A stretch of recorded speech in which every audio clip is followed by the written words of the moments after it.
Hello guys, જય શ્રી રામ, જય માતાજી, welcome to my new vlog.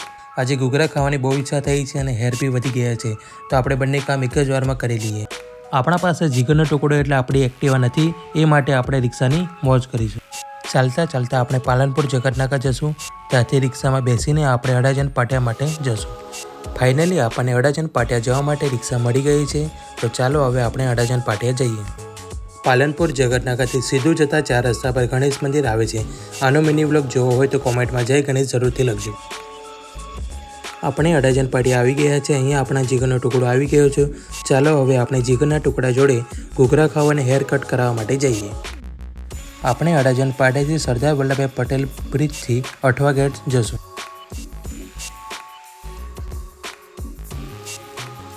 Athwa ગેટથી civil 4 રસ્તા જશું, ત્યાર પછી પાંડેસરા જવા માટેના રસ્તા પર સોસો સર્કલ જશું।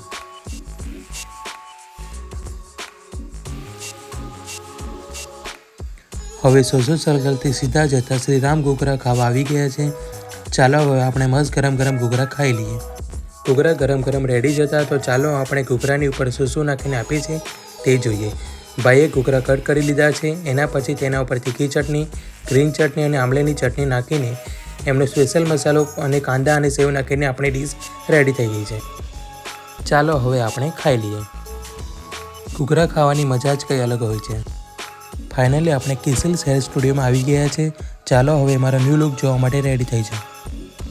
મારો આ હેર કટિંગ લુક કેવો લાગ્યો કોમેન્ટ જરૂરથી કરજો।